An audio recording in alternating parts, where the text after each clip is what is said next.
Welcome to the First Player Token Podcast, a short podcast for folks who enjoy playing board games with family and friends.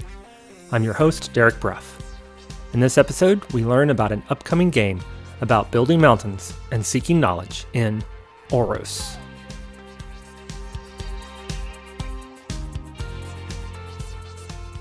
I'm departing from my usual practice of reviewing games I know and love in this episode.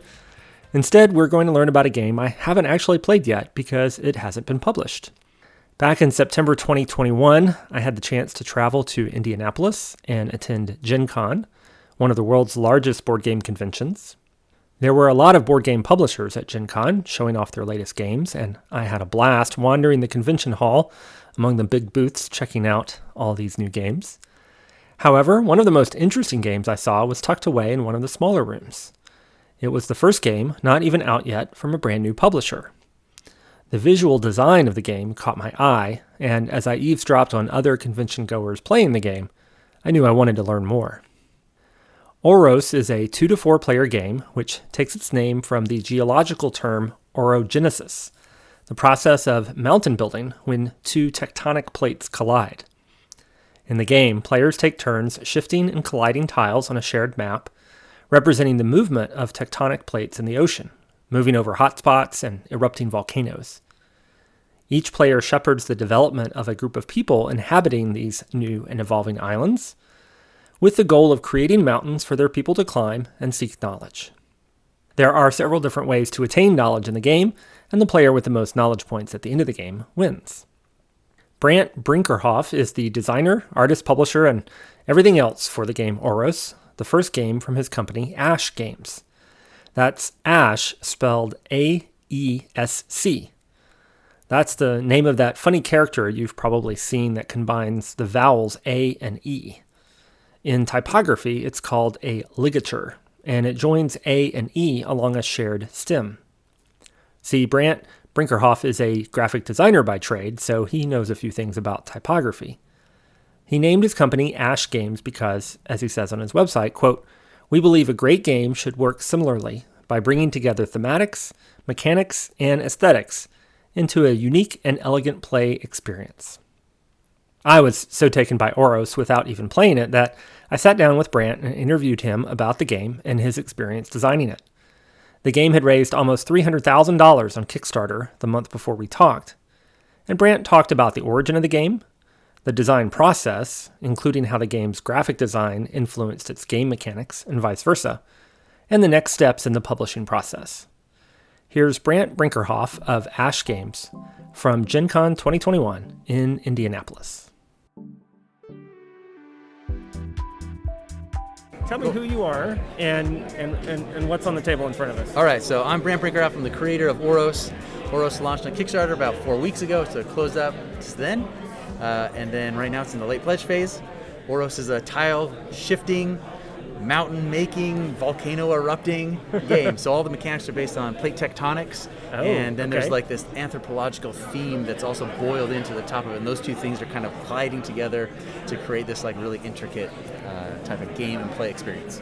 So it does a lot of things that are really unique in that like you're shifting things and you're colliding things. And you're building up mountains, and that's the name of the game is Oros, which means mountain. So the whole game is about mountains. You're focused on mountains. You're trying to build mountains. You're trying to build sacred sites on mountains so you can get wisdom and knowledge up in those, those lofty peaks. And so it's all centers around like making the mountains and then using them to basically create an economy. You're using your wisdom to create this economy to become more powerful, to do, make more mountains. Nice. And then you get more power to get more mountains. So where did the idea for this game come from? So this game has been under development for like 5 years. So it's gone through multiple waves of changes. Back in the original day, it was just a map with tiles, right? And it was just kind of like almost like a labyrinth type of game. Have you ever played that type of game? Yeah. You're just kind of shifting things, and that's all you're really doing, shifting tiles and trying to like make little formations of stuff. And so from that point, so that's really where it started, just like this kind of plate tectonic like shift land. Yeah. And from there it has evolved and like became like, okay, so how do I have this power? Well, I must have like some sort of godlike power, right? Like, okay, so if I've godlike power, then like, what's the story behind that, right? Why am I doing this? For what purpose? And that's where like the followers who are going to the mountains, like all that stuff starts to build into it a whole lot.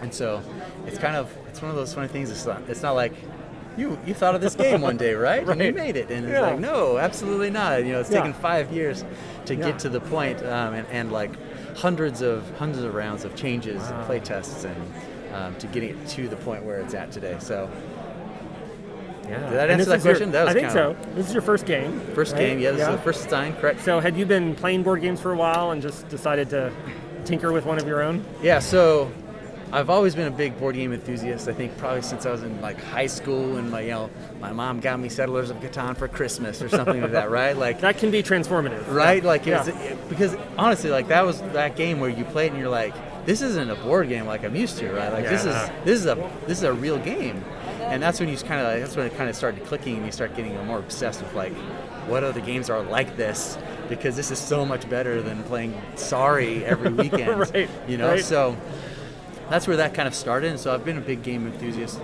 for a really long time, but I had never and then I'm a professional graphic designer, so that's what I do professionally. Okay. So it's a useful skill set for this. Yeah, exactly. Project. So I've 20 years of doing graphic design work, right? So I've been in that industry for a really long time. I've been a creative creating things. I've been a gamer gaming, and never had those two things ever like crossed. Yeah. Until this idea was born, and this was actually this map and the level tile shifting was actually a neighbor of mine had like he loved to make little games and things like that. And he had this idea, and when he was explaining it to me, I was like mind blown. I was like, hold on a second, like you've got something way bigger than just like I think there's a board game like there. a map that's shifting. Like, what if things collided? What if you were making things bigger? What if you were making mountains? What if there were earthquakes? What if there were volcanoes? And he was like, okay, hold on. Like, if you can make a game, go make a game.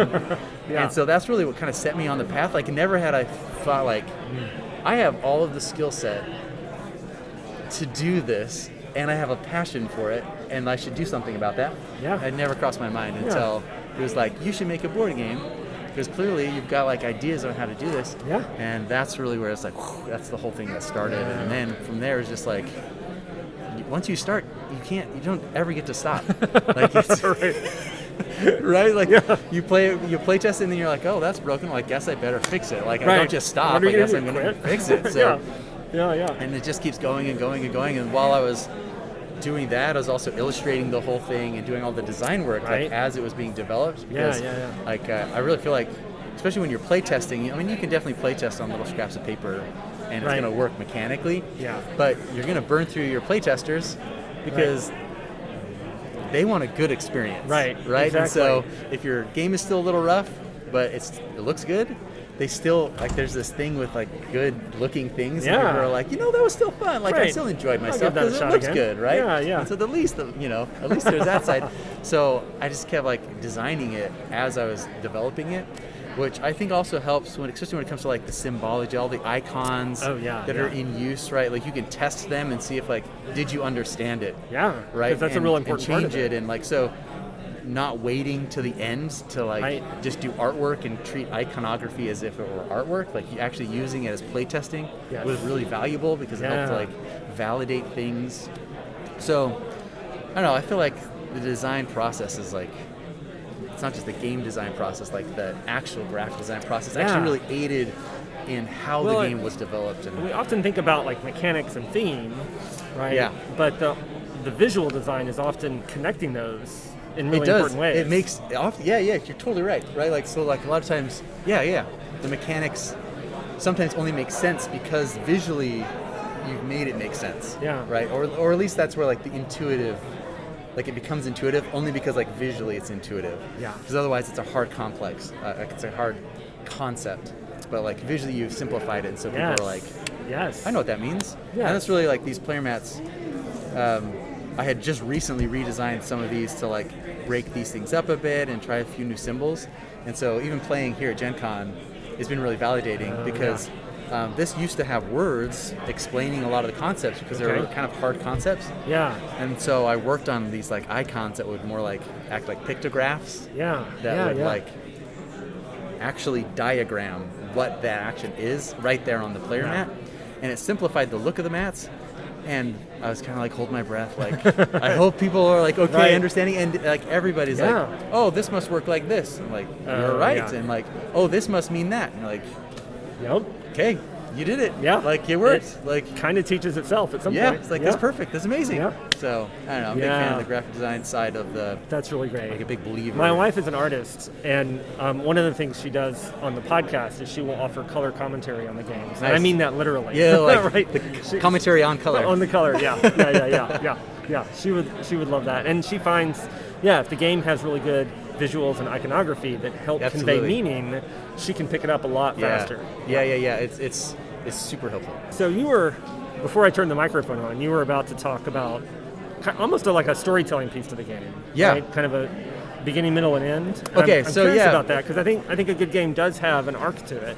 Yeah, absolutely. So in this game especially, and it's actually visualized on one of the components, this little ascension track component, which has this like little step temple visual that's on it. Ziggurat or something. And so it's like it acts as a timer.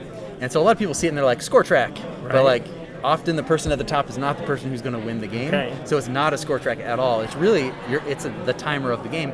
But the way that it's visualized, it has these 2 red dots, and those red dots, there's one on the 5, there's one on the 10, and then it's going to end at 15. So it's divided into 3 segments of 5. And so you can think of the game just like a game of chess, where it has an opening, a middle game, and end game.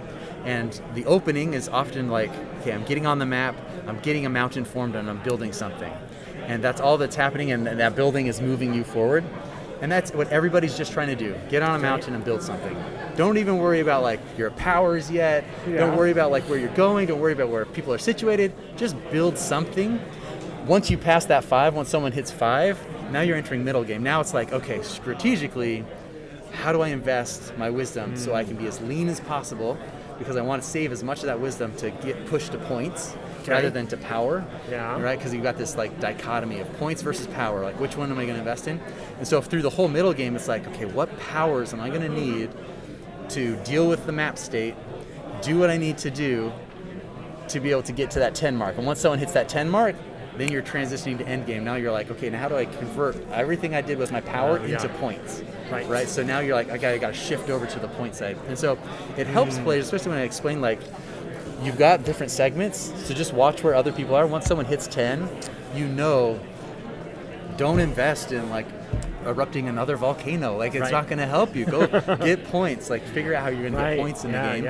And so the visuals are kind of like giving you an arc during the game, and it helps you know like when you need to transition as a player for what you're doing. It's like having a sense of time, you're stuck in a line and you're like, is this going to be 40 minutes or is it going to be 4 hours? Right. And it drives people crazy, right? Yes. But once you know, you're like, okay, I'm going to do for 3 hours. Okay, I've got 3 hours to burn. Okay. What am I going to do for 3 hours? And it helps people kind of stay calm. And so I think like games that do that, I appreciate it. When you're like, I can see the end and I know when it's going to happen. And I'm not like, I should have done this 3 turns ago. What do you mean you're done? I had like 6 more moves that I needed before I got that far, and stuff like that. So, what games do you like to play other than your own? All right, so what are some games you like? And do you have kids? I have 4 kids. Oh, okay. Yeah. And I'll play with them. Yeah, usually like every Sunday is like family game. We'll all at least play a game together. And they love. And my wife will only play like lighter games. I love like more medium heavy games. I don't like games that take 6 hours to play. It's the whole time thing, right? It's like, this game is eternal. It will never end. But games that are like the heavier Euros, I love games. Like Concordia is my all-time favorite game ever. Like it's such a perfectly mechanically tight game that I just like. I could sit down and play Concordia anytime with anybody. But like the family will play all sorts of games. We'll play Parks. We'll play. They love Ticket to Ride. Can't get away from it. They all love Ticket to Ride. Ticket to Ride, solid game. We just got Cascadia, and all of them like love Cascadia. If you haven't tried Cascadia yet, like I got to watch my friend play it because I got to game night 15 minutes late. Oh man, but it looked good. It's like so simple. Yeah. Like you don't have to think too much, but there's still some really great crunchy little moments that you're like, all right, I'm gonna get my points this way or that way. And so like they love those types of games. They're like just simple mechanics, and they're good for family stuff. They love Caputo Sumo too. That we got that. Oh, I've seen that. Yeah. Oh my goodness, they'll play that. All the kids, especially the young ones, they're just like, I want to play the sumo game. They just want to shove wood pieces at each other and drop them off. So what's next for Oros? Okay, so the Kickstarter ended a month ago, so now I'm entering into the whole phase of I gotta finalize all the files. I'm lining up licensing, arrangements, figuring out how this thing's gonna get distributed, if it's gonna get distributed, lining up all of the manufacturing, all that stuff. So really, it's like right now the game that was launched on Kickstarter is all like it's the base game, right? And so all the player mats are.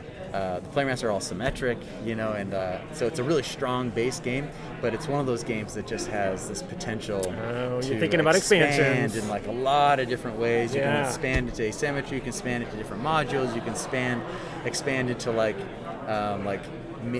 where you like add components in, like extra components and things like that. And the Kickstarter also comes actually with one of those like mini expansion concepts that was part of the thing, including the Grand Mountain Tile. So expansions, there'll be more coming with that. And then I also have another game that I'm working on that's going to start in the pipeline. Yeah, that's going to start snowballing. My wife's going to kill me because she's like, you got to stop this. But it's a lot of fun. Yeah, exactly. But it's like these are really good ideas, and they're unique games. Especially this, it's just such an unusual game. Yeah, it's so unique in how it plays. Basically, like every reviewer who ever played it was like, I don't have anything on. I don't have anything like it. I've never seen it. I don't have a game like this on my shelf. So it's almost like, well, how can you stop something that's like a gem? You got to polish it. You got to keep polishing it. Get it out there in the world. Get it in the museum. Yeah. So exactly. So it's like you can't stop. You just got to go. I love it. Got to keep going. Well, thanks. Oh yeah, you bet. Yeah, this has been great. Yeah. Thanks for talking with me. That was Brandt Brinkerhoff, designer of the game Oros, and mastermind behind its publisher, Aesc Games. I was struck in that interview about the role that the visual design of a game can play in helping players learn the game. Brandt mentioned Parks by Keymaster Games, which we reviewed here on the podcast back in episode 7. Emily and I have an early copy of Parks before they revised some of its iconography. In our copy, the icons for gain a canteen and fill a canteen aren't intuitive, and we'll sometimes get confused about which action we can take. Keymaster wisely revised those icons in future editions of the game. I've seen the new icons, and they're much clearer. For games like Parks and Oros, where players have a lot of different kinds of actions they can take, the visual design of the game can do a lot to make the game easier to learn, and thus more fun to play. I missed the Kickstarter for Oros, and I don't usually back games on Kickstarter unless I have a good reason to believe they'll be worth playing, like if I'm familiar with the designer or the publisher. But after talking with Brandt at Gen Con, I went on the Aesc Games website and put in what's called a late pledge for the game. So I'll get a copy at some point in 2022 with all the other Kickstarter backers. As I record this in November 2021, late pledges for the game are still open, so head on over to the Aesc Games website if you'd like to pre-order Oros.